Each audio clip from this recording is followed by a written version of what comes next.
Hi folks, and welcome to Cord Cutting Weekly for Friday, September 3rd, 2021. And yes, we've officially reached September and we're quickly approaching Labor Day here in the US. But before we kick off the weekend, let's discuss the biggest cord cutting and streaming stories of the past week. And this week saw a roller coaster of events for Locast, streaming services prepping for fall sports, classic shows finding new homes, and a whole lot more. But first, if you haven't done so already, please do consider clicking on those like and subscribe buttons down below. That is a great way to support our channel, and we'd really appreciate it. And just a reminder that for all the stories we're about to discuss, we'll have links to those stories included down below in the video description, and those links will bring you over to our news website, cordcuttersnews.com. And with all of that being established, let's talk about some news, starting with Locast's wild week.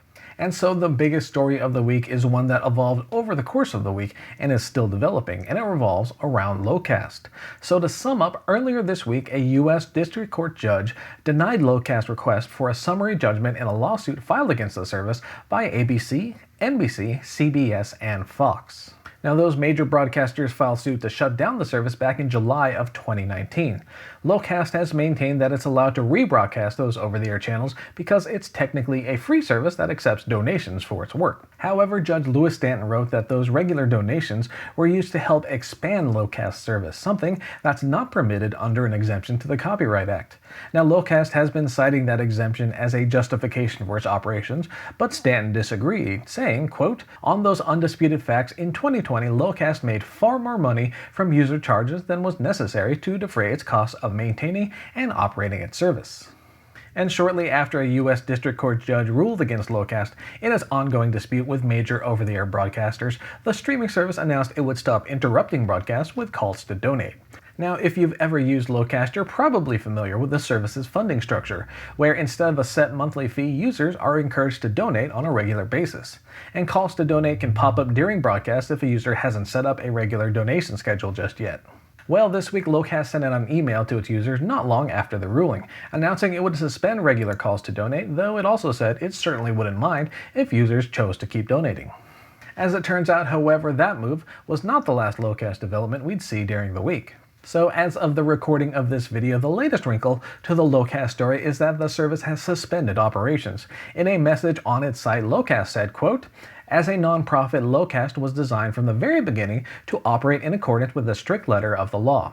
But in response to the court's recent rulings, with which we respectfully disagree, we are hereby suspending operations effective immediately." The company shared the same message on its Twitter account on Thursday. And of course, we'll continue to keep an eye on this story, and if we hear of any new developments, we'll post updates over on our news website, cordcuttersnews.com, and update the video description down below.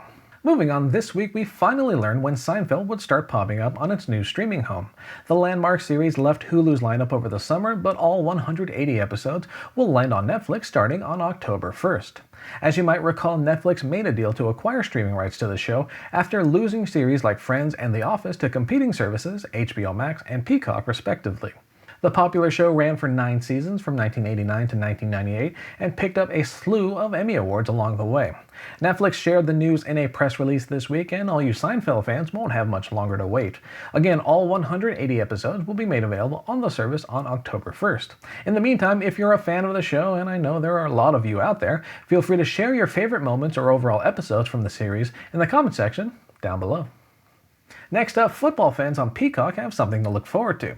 So for the upcoming 2021-2022 NFL football season, Peacock users can stream every Sunday night football game on the platform. And yes, that does include Super Bowl 56 on February 13th, 2022. And besides the Sunday night streams, users will also have access to key Thursday night matchups, including next week's Thursday night kickoff between the Cowboys and the defending champion Buccaneers. Now, we've known for a long while now that NBC Universal had Peacock in mind for its upcoming NFL coverage plans, but this week sheds more light on what exactly users will have access to. And in case you're curious, those games will be available for Peacock Premium users with plans starting at $4.99 per month. And you can find a full schedule of upcoming games in our post link down below in the video description. And stay tuned if you're looking for ways to keep track of the upcoming NFL season. We'll be spending some time exploring the new season and how to watch your favorite teams in next week's Topical Deep Dive. Should be fun. And speaking of sports, just a heads up that ESPN Plus is planning on streaming a record number of college football games this fall.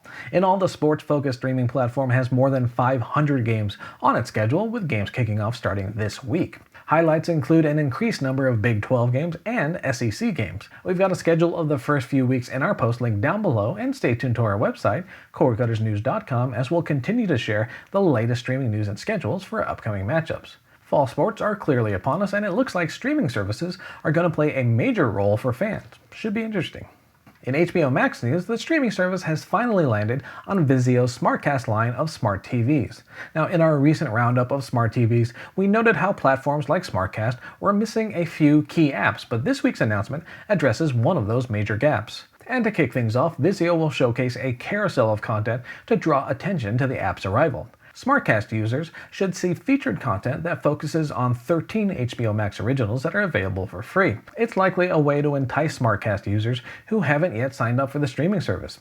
As for existing users, well, if you've been using other means like an external device to gain access to HBO Max on your VIZIO TV, well, you now have a much more direct option to choose from. The new HBO Max app should be available on SmartCast TVs as of this week. And if you're a VIZIO Smart TV user out there and you've given the app a shot, let us know how the experience goes for you in the comment section down below. Speaking of launches, Disney Plus's international streaming service, Star Plus, officially launched in Latin America this week.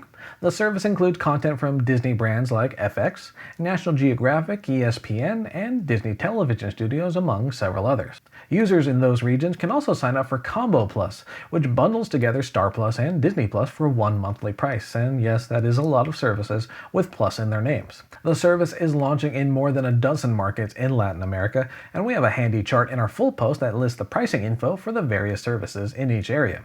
Star Plus will be available both on monthly and annual plans, and those annual plans generally appear to save users the equivalent of 2 months of service. It's a trend we see in other annual pricing schemes, and it's something we discuss at length in our recent video about saving money while streaming. In any case, for anyone interested in the Star Plus launch in Latin America, you can find out more info in our post link down below in the video description. Next up, a quick update on a story we reported on earlier. So we recently reported that Netflix was close to reaching a deal to revive the canceled show Manifest, and this week we learned that deal has been finalized. The streaming service announced the deal and shared details about the show's upcoming season.